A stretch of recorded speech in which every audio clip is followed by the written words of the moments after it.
Après 14 ans, j'ai découvert que mes enfants n'étaient pas les miens.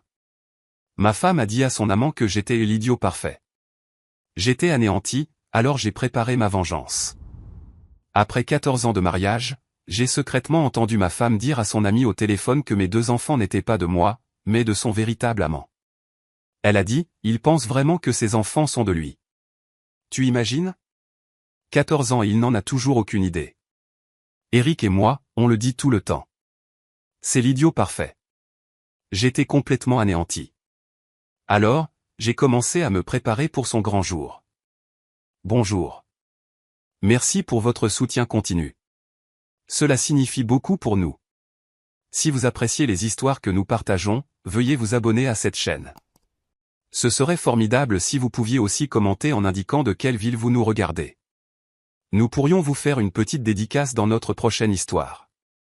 Aujourd'hui, notre dédicace spéciale va à Jackson de l'Ohio. Nous sommes ravis que vous aimiez nos histoires.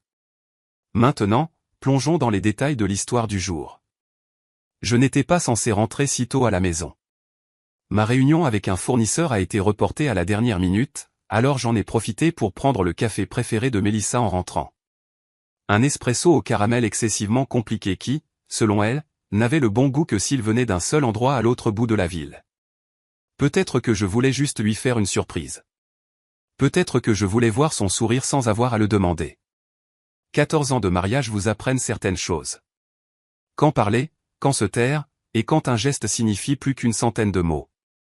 Je me suis garé dans l'allée, le silence m'enveloppant comme un avertissement. Au début, je n'y ai pas prêté attention. La maison était trop calme. Pas le genre de calme paisible, mais celui qui retient son souffle. Je suis entré et je me suis arrêté, entendant un léger rire.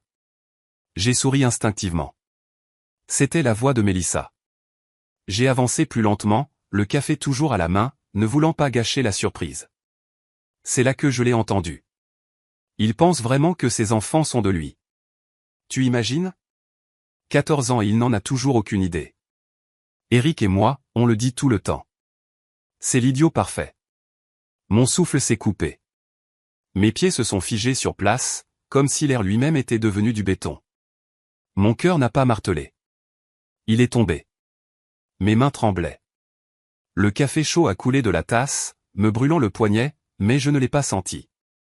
Je suis resté là, derrière le mur, à écouter la femme à qui j'avais consacré ma vie se moquer de moi comme d'une blague récurrente.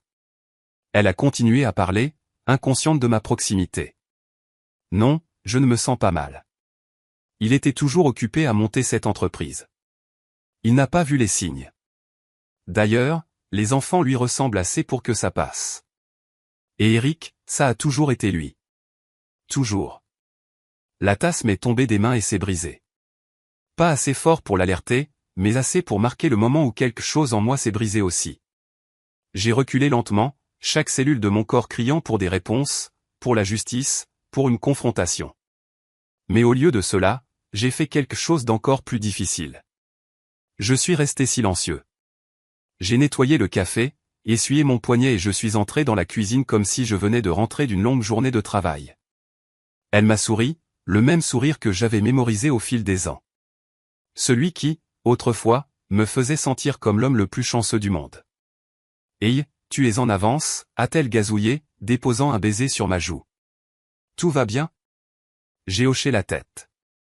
J'ai demandé où étaient les enfants. Elle a dit qu'ils étaient sortis avec sa mère. Je lui ai dit que j'avais apporté son café préféré, mais que je l'avais fait tomber comme un idiot dans le couloir. Elle a gloussé et s'est moquée de moi. J'ai ri aussi, non pas parce que c'était drôle, mais parce que je savais quelque chose qu'elle ignorait. La partie avait changé. Je n'étais plus son idiot. J'étais désormais son ombre. Et les ombres observent. Les ombres attendent. Ce soir-là, je me suis assis dans mon bureau et j'ai fixé les photos de famille sur mon étagère. 2 enfants souriants. Mélissa la tête contre mon épaule. Moi, le père fier, le mari aimant. Mais maintenant, les sourires semblaient mis en scène. Les couleurs paraissaient fausses. J'ai regardé longuement et attentivement jusqu'à ce que les visages deviennent des étrangers. J'ai ouvert un nouvel onglet et j'ai cherché des services de test ADN privés. J'en ai appelé un. Ils ont dit que les résultats pourraient prendre une semaine.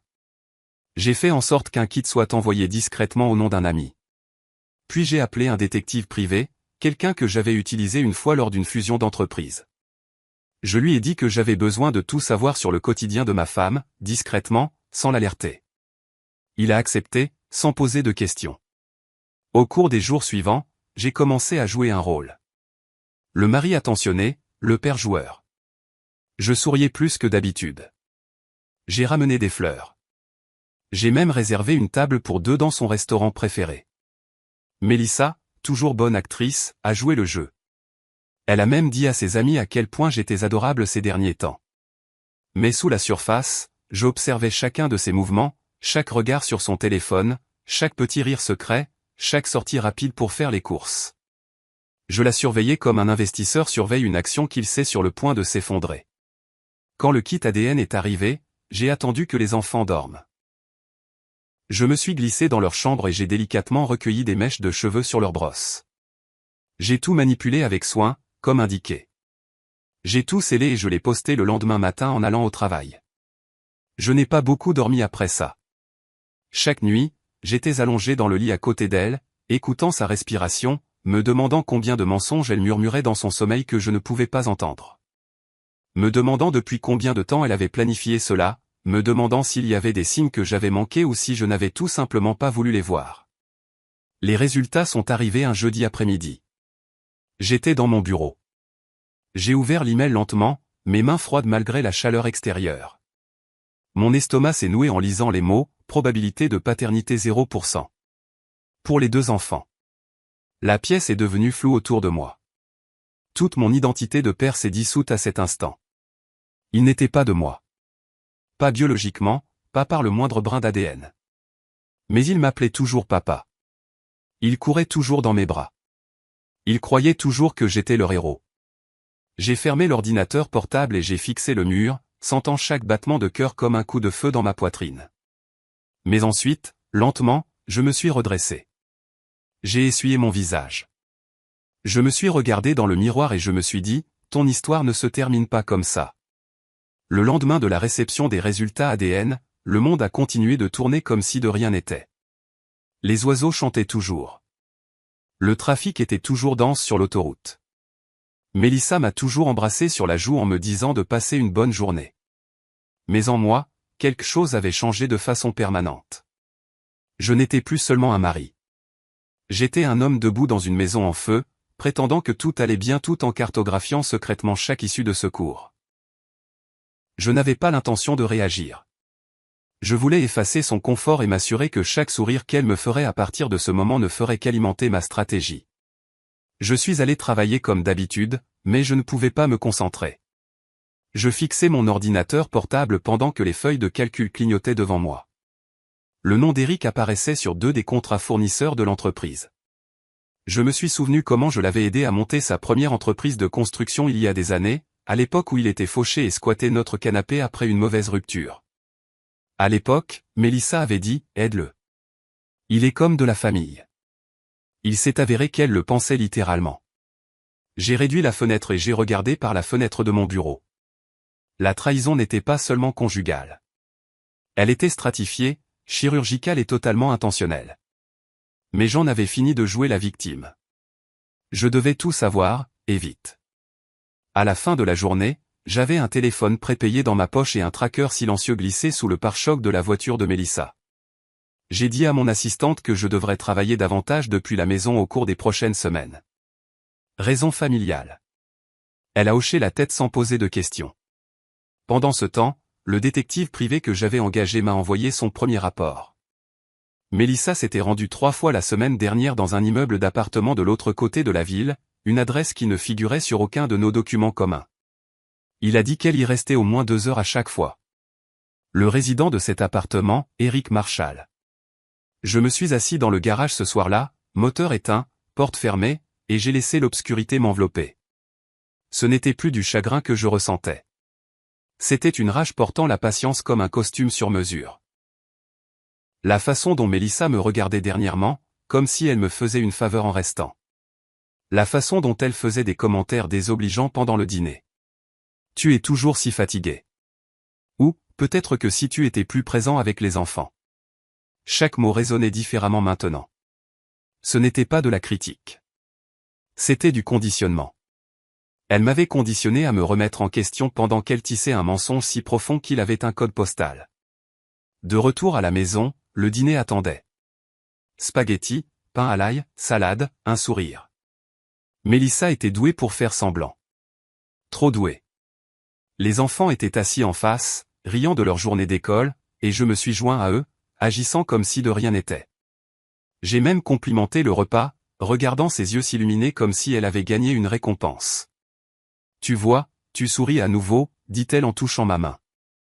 J'ai hoché la tête, lui serrant doucement la main en retour. Oui, ai-je répondu. J'ai l'impression que les choses commencent à avoir un sens à nouveau. Et c'était le cas, mais pas de la manière qu'elle imaginait. Cette nuit-là, pendant qu'elle dormait à côté de moi, j'ai ouvert le dossier sécurisé sur mon téléphone et j'ai écouté l'enregistrement audio que mon détective avait fait plus tôt dans la journée. Mélissa et Eric riant sur son balcon. Elle disait des choses comme « Il pense toujours que je suis loyal. Le temps qu'il le découvre, je serai parti et j'aurai la moitié de tout. » La voix d'Eric, ce n'est qu'une question de temps. Fais juste en sorte qu'il entame la procédure de divorce. Sois gentille. Amadoule. J'ai mis l'audio en pause et j'ai fixé le plafond. Elle ne me trompait pas seulement. Elle élaborait une stratégie de sortie financée par le travail de ma vie. Le lendemain matin, je me suis regardé dans le miroir et j'ai souri à mon propre reflet. Ce n'était pas un sourire heureux. C'était le genre de sourire qui vient lorsqu'un homme accepte enfin la vérité et lâche ce qu'il ne peut pas contrôler. Je savais ce que je devais faire. J'ai contacté un avocat discret, spécialisé dans la protection des actifs et la préservation du patrimoine. En une semaine, j'ai commencé à créer une nouvelle fiducie au nom de ma mère. J'ai commencé à transférer les titres de propriété. Pas en une seule fois, mais petit à petit, dissimulés sous des documents standards qu'elle n'aurait jamais remis en question. Elle ne prêtait jamais attention aux détails de toute façon.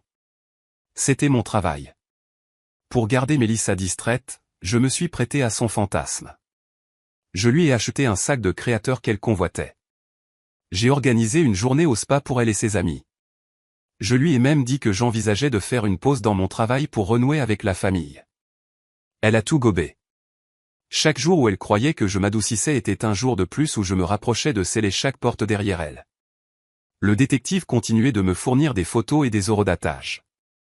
L'appartement d'Eric, des retraits d'espèces, une carte de crédit cachée. Elle préparait sa fuite, mais ce qu'elle ne savait pas, c'est que je me préparais à la laisser tomber. Puis, un soir, quelque chose d'inattendu s'est produit. Mon aîné, Mason, est venu dans mon bureau et a dit « Papa, je peux te parler ?» J'ai hoché la tête. Il avait l'air nerveux. Maman a dit que si vous vous sépariez, on irait probablement vivre avec oncle Eric.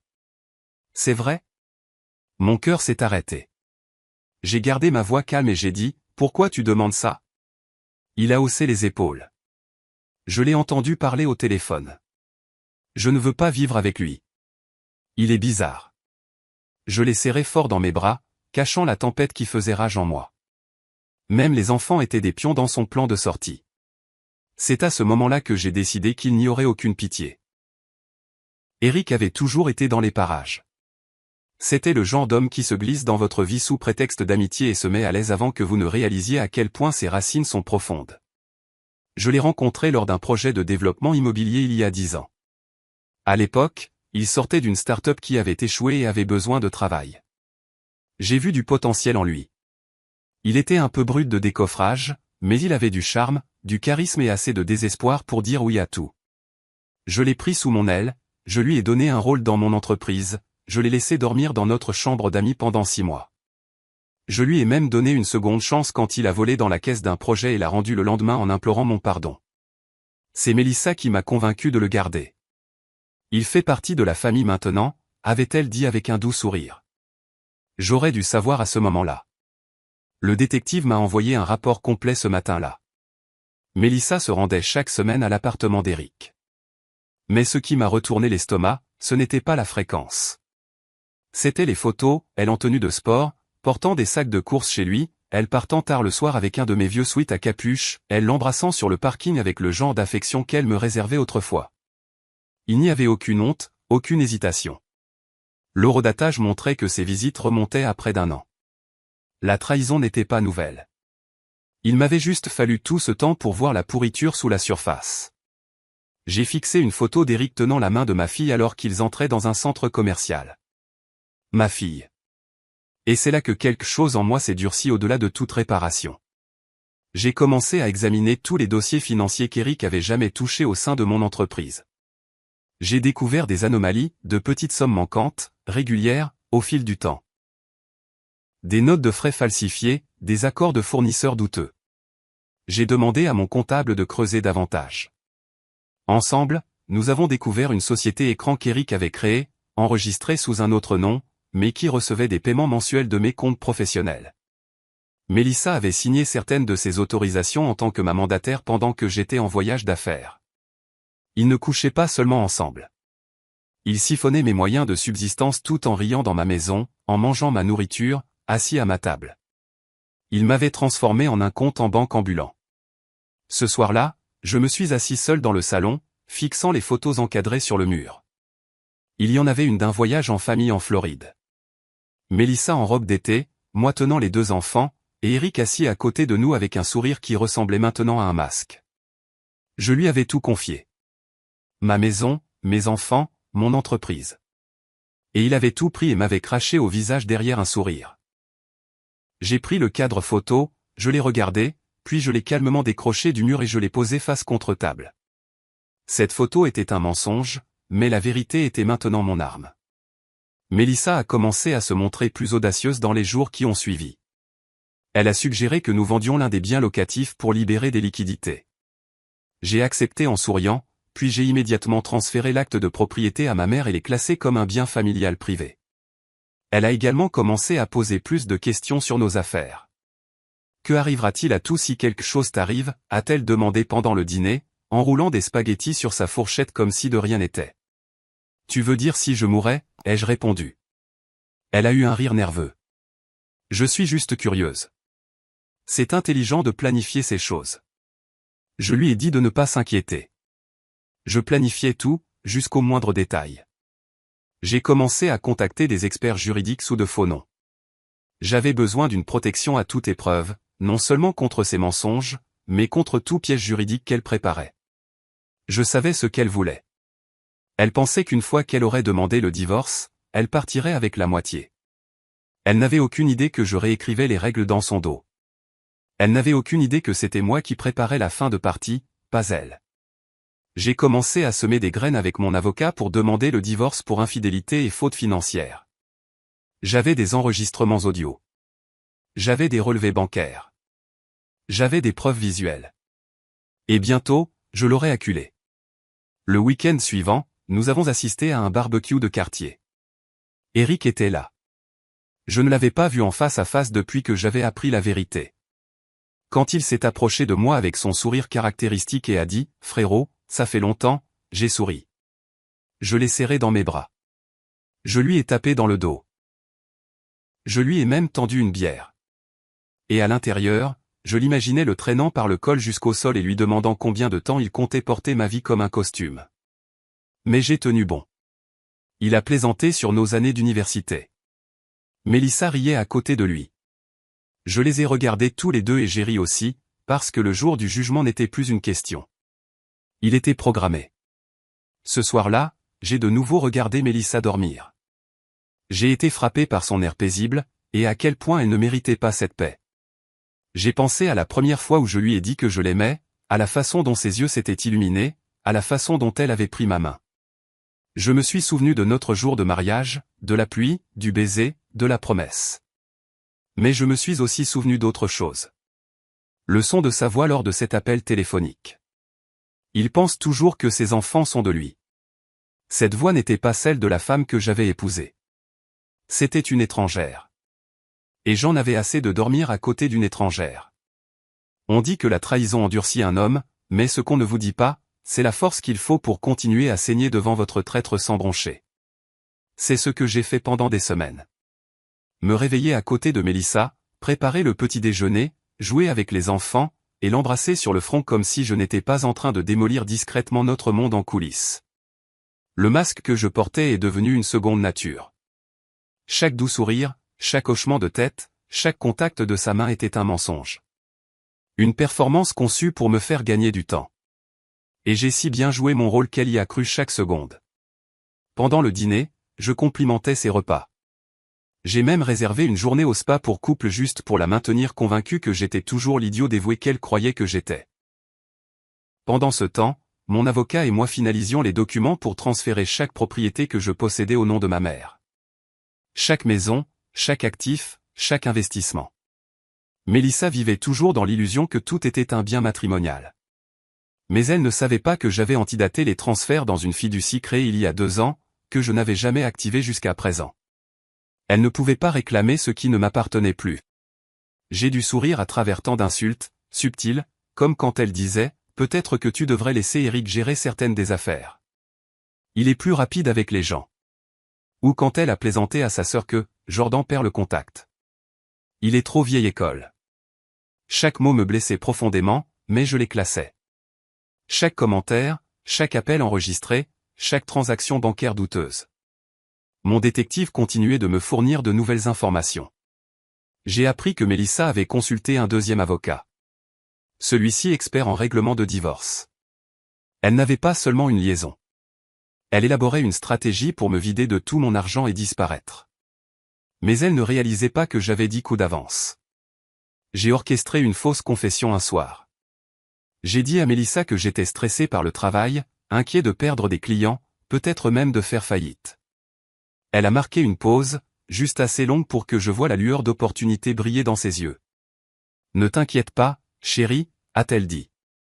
On va trouver une solution ensemble. » Elle m'a même massé les épaules et a proposé de gérer à nouveau les comptes du ménage.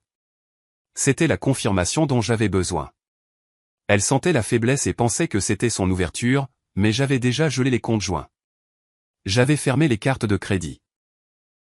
Elle ne l'avait tout simplement pas encore réalisé parce que les factures étaient toujours payées à partir d'un fonds de secours que j'avais créé au nom de ma mère.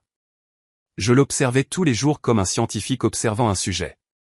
Ses mouvements étaient calculés, mais son arrogance la rendait négligente.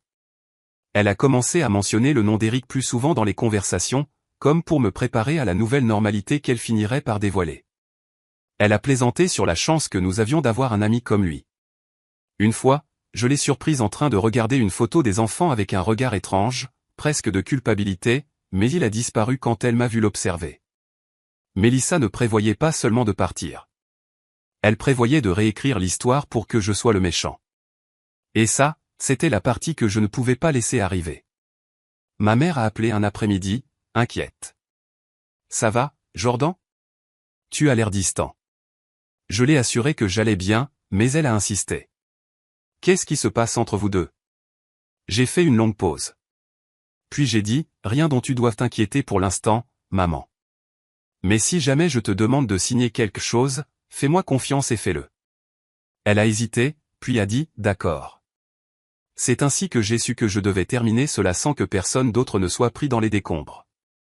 Je devais isoler le cancer et l'enlever chirurgicalement.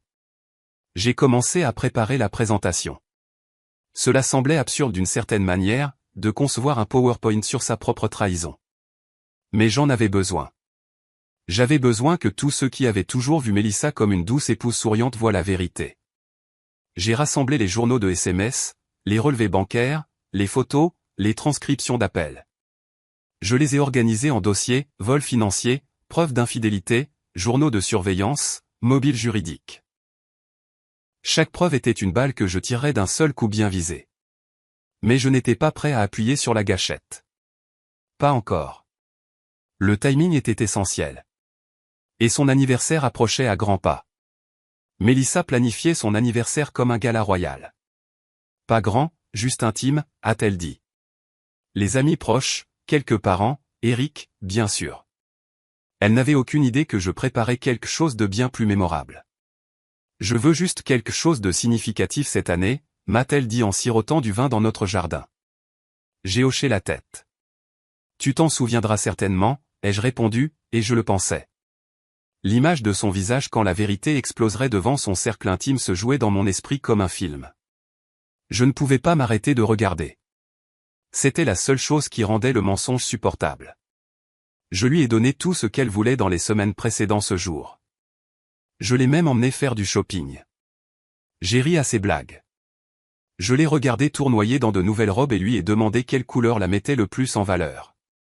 Je l'ai écouté dire à son amie au téléphone qu'elle avait enfin Jordan là où elle le voulait. Chaque faux moment nourrissait sa confiance. Chaque sourire de façade me donnait un pouce de contrôle supplémentaire. Elle ne savait pas que j'avais déjà changé les serrures de la maison de plage ou que le dernier document que j'avais déposé cette semaine-là la rendait inéligible à une pension alimentaire. Elle pensait qu'elle avait le temps. Elle pensait qu'elle avait le pouvoir. Mais tout ce qu'elle avait, c'était un compte à rebours. Et l'horloge était presque à zéro.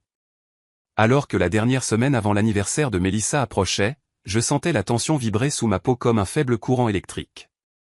Chaque moment que nous passions ensemble ressemblait au calme avant la tempête, lourd, épais, d'un poids que seul moi pouvais sentir.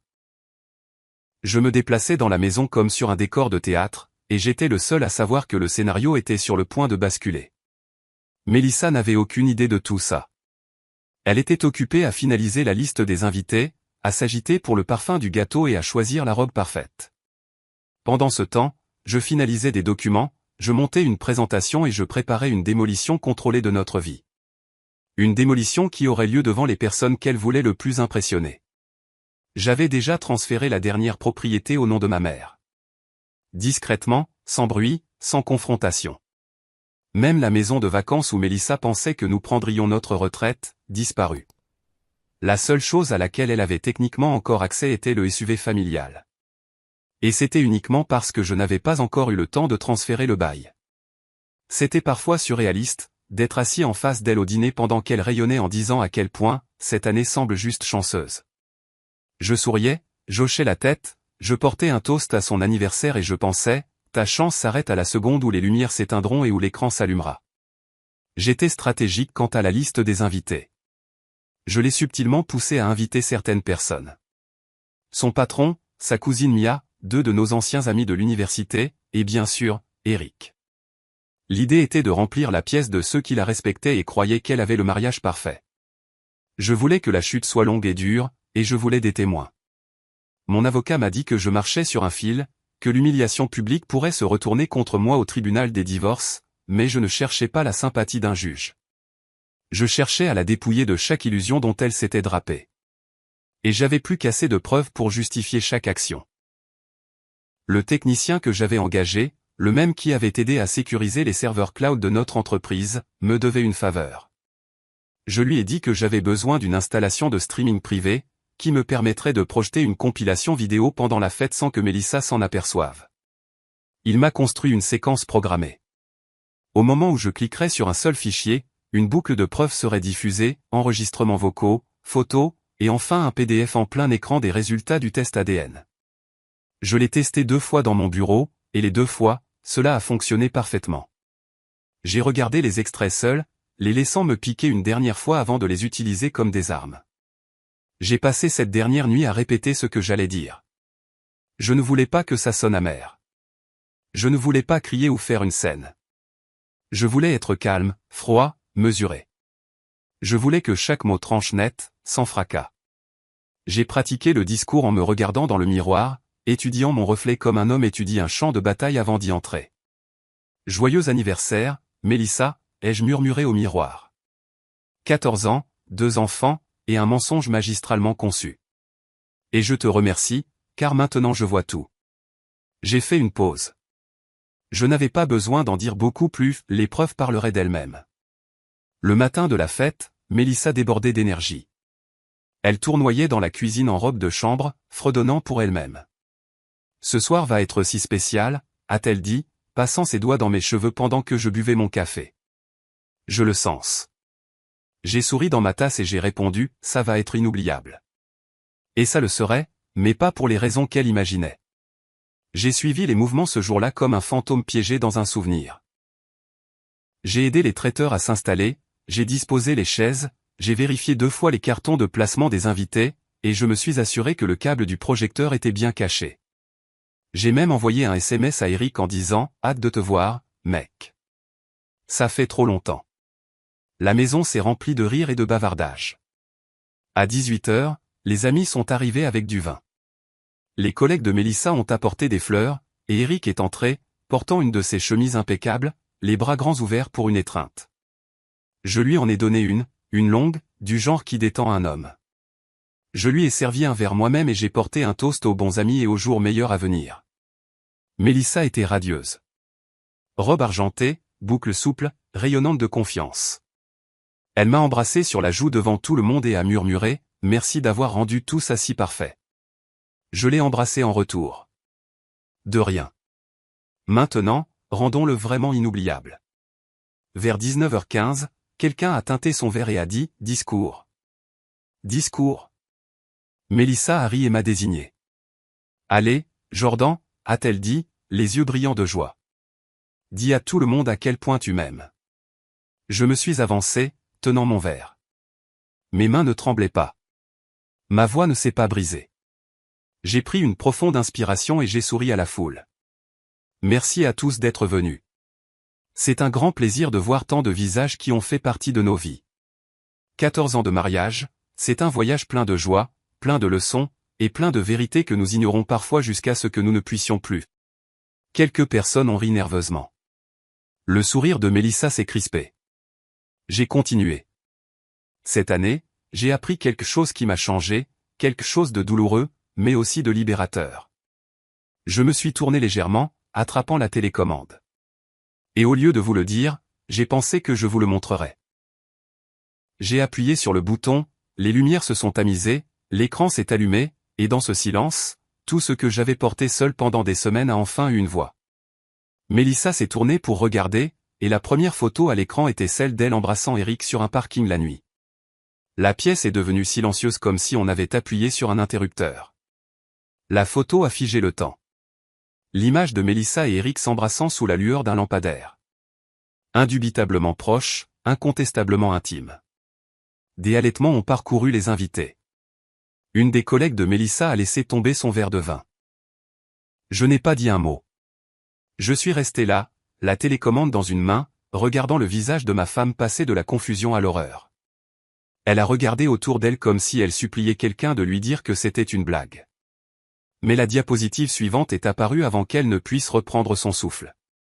Relevé bancaire, transaction sortant de notre compte joint vers la fausse entreprise d'Eric, mois après mois. Les lèvres de Mélissa se sont entr'ouvertes, mais aucun son n'en est sorti. Puis sa cousine Mia s'est levée lentement de son siège, murmurant quelque chose à son mari. Mon avocat m'avait prévenu que ce serait le moment où elle pourrait s'effondrer ou exploser. Je m'étais préparé aux deux, mais ce que j'ai vu à la place était pire que l'un ou l'autre. Elle a essayé de rire. Ce n'est pas drôle, Jordan, a-t-elle dit, la voix tremblante. Éteins ça. Mais je ne l'ai pas fait. La diapositive suivante était un clip audio. Sa voix, claire et suffisante, s'adressant à Eric, le temps qu'il le découvre, je serai déjà loin avec la moitié de ses biens. Il est si naïf, il me remercierait probablement en partant. Le rire dans la pièce s'est complètement éteint. Même Eric, qui se tenait près de la porte-fenêtre, s'est figé. Son verre suspendu en l'air, intact. Sa confiance s'est évanouie comme une ombre à l'aube. J'ai légèrement augmenté le volume pour que personne ne puisse manquer ce qui allait suivre. Mélissa décrivant comment elle m'avait manipulé, comment les enfants n'étaient pas de moi, comment elle attendait juste le bon moment pour s'enfuir. Et puis, comme chorégraphié pour la cruauté, la diapositive finale, le scan PDF des résultats ADN. Probabilité de paternité, 0%. Pour les deux enfants. J'ai laissé l'image à l'écran. Je l'ai regardée. Je n'ai pas cligné des yeux. Ses jambes ont fléchi et elle a trébuché en arrière contre le mur, la main agrippant la table derrière elle. « Tu es dégoûtant », m'a-t-elle sifflé. « Tu as tout gâché. » Je me suis avancé, gardant ma voix calme. « Non, Mélissa, c'est toi qui as tout gâché. J'ai juste arrêté de protéger ta version de la vérité. » Eric a finalement parlé. « Mec, c'est déplacé. On devrait régler ça en privé. » Je me suis tourné vers lui et j'ai dit assez fort pour que tout le monde entende, en privé ? Comme le compte en banque que tu as ouvert sous un faux nom ? Ou la maison que tu as achetée avec mon argent ? Une nouvelle vague de murmures a balayé la pièce. Le patron de Mélissa s'est levé et a dit doucement, « Je pense que nous devrions partir. » Plusieurs autres ont suivi. La fête s'est dissoute plus vite qu'elle ne s'était assemblée. Les invités se sont dirigés vers la porte dans un silence stupéfait. Certains marmonnant des excuses, d'autres fixant Mélissa comme s'ils la voyaient pour la première fois. Elle a essayé de courir après Mia, lui attrapant le poignet. « Tu me crois, n'est-ce pas ? C'est juste, il exagère. » Mia a retiré sa main. « Je ne sais pas qui tu es. » Cette phrase a coupé plus profondément que tout ce que j'aurais pu dire moi-même. Et à ce moment-là, j'ai réalisé quelque chose. Elle ne perdait pas seulement son mariage. Elle perdait son public. Quand le dernier invité est parti et que la porte s'est refermée derrière eux, le silence dans la pièce ressemblait à de la fumée après une explosion, épais, étouffant et impossible à ignorer. Mélissa s'est tournée vers moi, le visage plein de fureur et de désespoir. « Tu crois que ça te rend fort ? Tu m'as humilié. Tu as fait de nos vies un cirque. » Je me suis approché, gardant ma voix égale. « Non, j'ai mis fin au cirque que tu as créé. Je me suis juste assuré que tout le monde voit la tente s'effondrer. » Elle a tendu la main vers mon bras, mais je me suis écarté. « Ne fais pas ça, ai-je dit.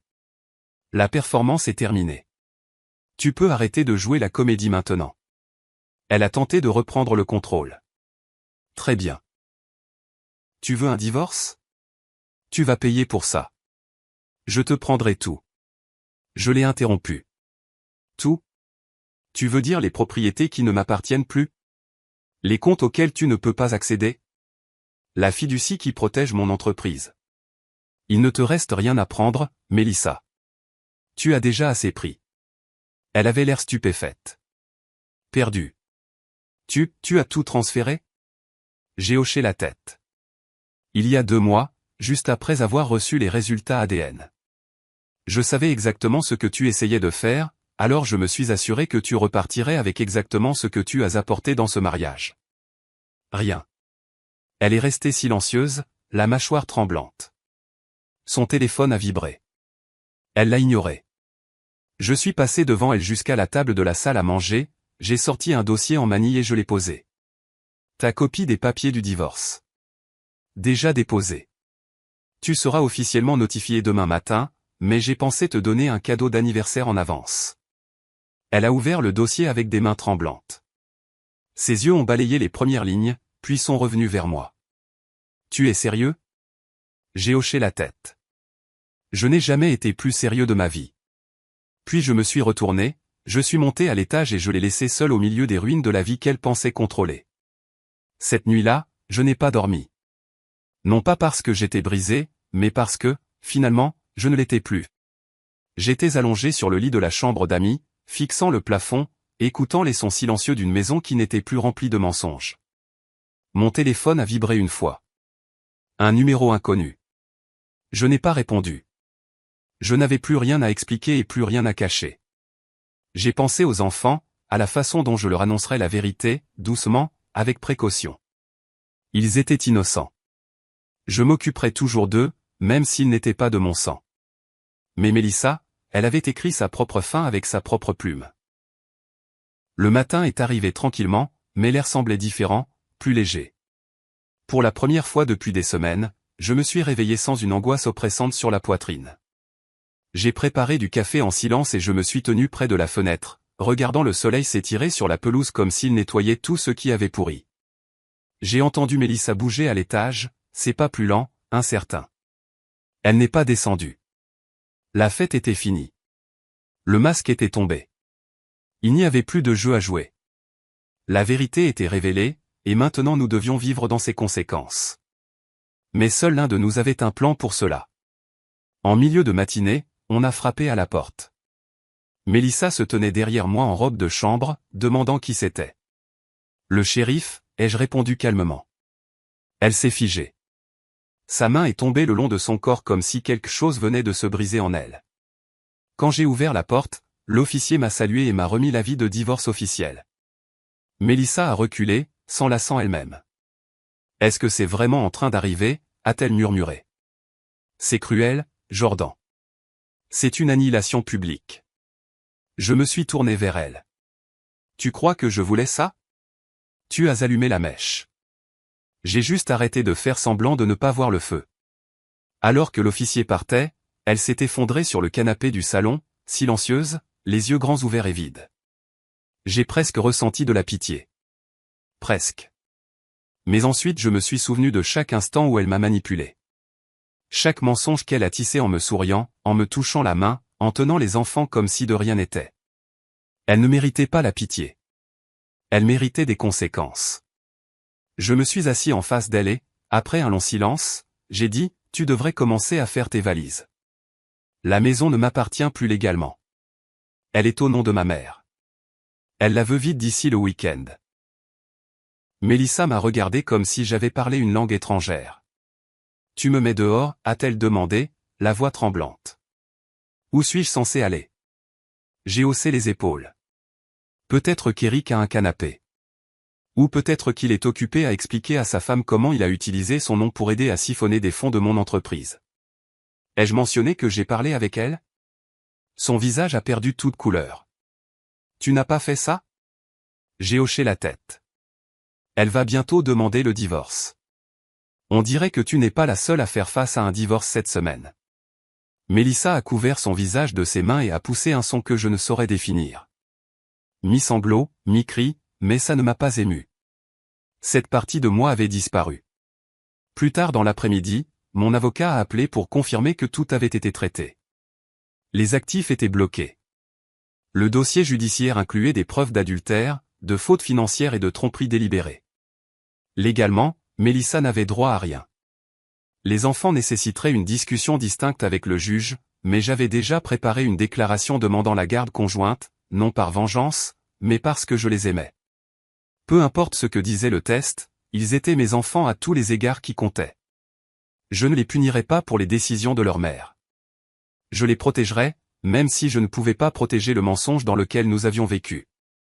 Eric, de son côté, avait commencé à s'effondrer. J'ai reçu un email anonyme de son assistante de bureau, une chaîne de messages transférés où il paniquait, suppliant Mélissa de réparer les choses, disant « Jordan est en mode nucléaire. On va tout perdre. » Il volait mon entreprise depuis des années, se cachant derrière de faux fournisseurs, des factures gonflées et des sous-traitants douteux. J'ai signalé les faits aux autorités avec des preuves documentées. Une affaire a été ouverte. Des accusations étaient en attente. Je n'ai pas eu besoin de crier vengeance. J'ai juste laissé la vérité faire son travail. La justice silencieuse. Le genre qui ne fait pas de bruit. Elle se présente, tout simplement. Le lendemain matin, la cousine de Mélissa, Mia, est revenue chercher quelques affaires qu'elle avait laissées pendant la fête. Elle n'a même pas regardé Mélissa en entrant. Elle a juste attrapé sa veste, m'a offert un signe de tête compatissant et a dit « Bonne chance, Jordan. Si tu as besoin d'un témoin pour quoi que ce soit, je suis là. » Cela m'a dit tout ce que j'avais besoin de savoir. Mélissa avait perdu plus qu'un mariage. Elle avait perdu sa crédibilité, son cercle, son illusion de contrôle. Elle s'est assise sur les escaliers après le départ de Mia, tenant son téléphone comme si elle attendait que quelqu'un vienne la sauver. Mais il n'y avait pas de message, pas d'appel. Personne n'a été laissé pour un idiot. Ce soir-là, je l'ai regardée emballer le premier carton. Lentement, silencieusement. Elle regardait les photos encadrées sur le mur comme si elles appartenaient à une étrangère. À un moment donné, elle a demandé « Tu penses vraiment que je suis un monstre ?» Je n'ai pas répondu. Il n'y avait plus rien à dire. Elle savait ce qu'elle avait fait. Elle ne s'attendait simplement pas à ce que les conséquences soient réelles. Pendant des années, elle a vécu avec la confiance de quelqu'un qui croyait pouvoir déjouer la vérité. Mais la vérité ne reste pas enterrée pour toujours. Elle attend. Et quand elle revient, elle emporte tout avec elle. Quand elle est partie le dimanche, elle n'a pas dit au revoir. Elle n'a pas claqué la porte. Elle est simplement sortie avec une valise, de la même manière qu'elle était entrée dans ma vie des années auparavant, avec l'air de quelqu'un qui poursuit quelque chose. Seulement cette fois, il n'y avait rien qui l'attendait de l'autre côté. Juste le silence, juste les retombées, juste les pièces d'un jeu qu'elle pensait pouvoir truquer pour toujours. Je me tenais en haut des escaliers et j'ai regardé la voiture s'éloigner. Et pour la première fois depuis des années, j'ai senti quelque chose d'inconnu s'installer dans ma poitrine. La paix. Un mois a passé, puis un autre. La maison était de nouveau calme, mais pas vide. L'absence de tromperie avait sa propre musique, douce, honnête, sans menace. J'ai repeint la chambre, changé les meubles, enlevé chaque photo encadrée qui ne semblait plus réelle. Les enfants passaient du temps avec moi le week-end, et nous avons trouvé un rythme. Ils ont posé des questions, douces au début, puis plus profondes. Pourquoi maman est-elle partie? Est-ce qu'on va s'en sortir? Je répondais avec patience, jamais avec venin. Parfois, les gens mentent, leur ai-je dit.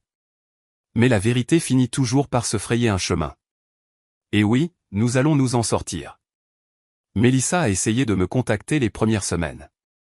Des messages vocaux, de longs SMS, une excuse à moitié sincère déguisée en diatribe. Je n'ai pas répondu. Elle ne cherchait pas à tourner la page. Elle cherchait de l'aide parce que les murs s'étaient refermés sur elle et qu'elle ne trouvait pas de porte. Eric avait été arrêté après qu'une de ses sociétés écrans eût été signalée lors d'un audit fédéral. Il a passé un accord, bien sûr, mais en échange, il a abandonné tout ce qui lui restait. La dernière fois que j'ai entendu parler de lui, il était retourné vivre chez sa mère dans l'Ohio et avait l'interdiction de faire des affaires dans l'État pendant 5 ans. Le karma ne frappe pas toujours à la porte. Parfois, il laisse simplement le toit s'effondrer. Je pensais que c'était la fin. J'étais prêt à passer complètement à autre chose, à me concentrer sur les enfants, à me reconstruire de l'intérieur. Puis, un mardi matin, j'ai reçu la lettre. Une enveloppe blanche unie, sans adresse de retour, livrée en main propre à mon bureau par un coursier. Je l'ai ouverte lentement. C'était de Mélissa. J'ai reconnu son écriture immédiatement. Elle était tremblante, moins soignée que dans mes souvenirs.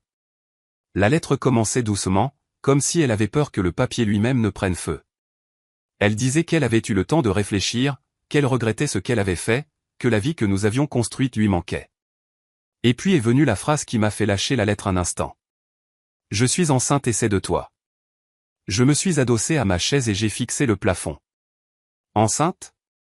D'elle? De moi? Mon esprit est revenu sur quelque chose que j'avais presque oublié.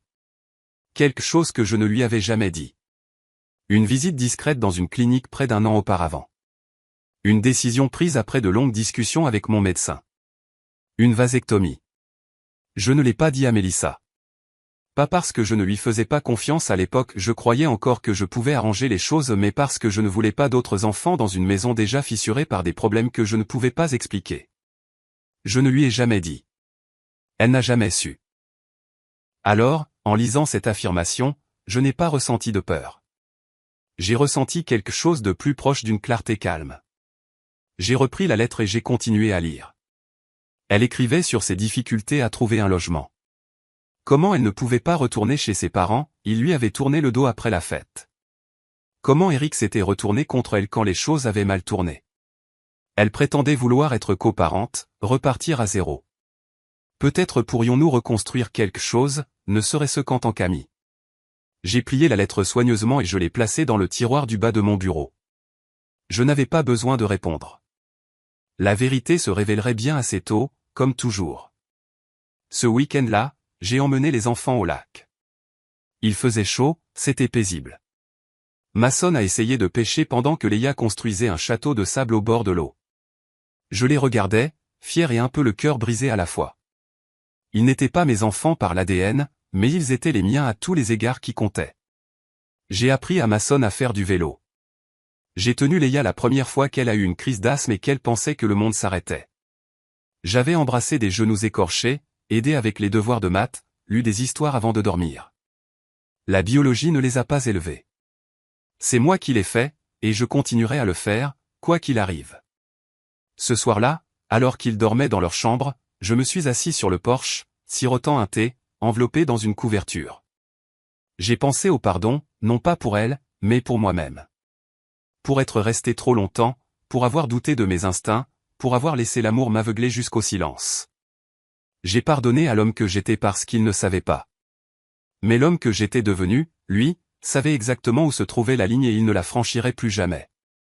Quelques semaines plus tard, j'ai reçu une autre lettre. Cette fois, elle n'était pas de Mélissa. Elle venait d'un cabinet d'avocats. Elle demandait une médiation. J'ai refusé. Laissons les tribunaux s'en occuper. Je n'avais plus de discours, plus d'écran, plus de surprise. Je lui avais donné une place au premier rang pour assister à l'effondrement qu'elle avait construit de ses propres mains. Je n'avais pas besoin de lui donner quoi que ce soit d'autre. Ni mes mots, ni mon énergie, ni une seconde de plus de ma vie. Avec le temps, le poids s'est estompé. Mes matinées m'appartenaient à nouveau. La maison résonnait de vrais rires. Je me suis mis à la cuisine, j'ai recommencé à courir, j'ai même renoué avec de vieux amis que je n'avais pas vus depuis des années. Et quand les gens me demandaient comment j'allais, je leur disais la vérité. Je suis libre. Si cette histoire vous a tenu en haleine jusqu'à la fin, n'oubliez pas de cliquer sur le bouton j'aime, de laisser vos pensées dans les commentaires et de vous abonner pour plus d'histoires puissantes et authentiques qui exposent la trahison, célèbrent la justice et nous rappellent à tous la force du silence. À bientôt dans notre prochaine histoire.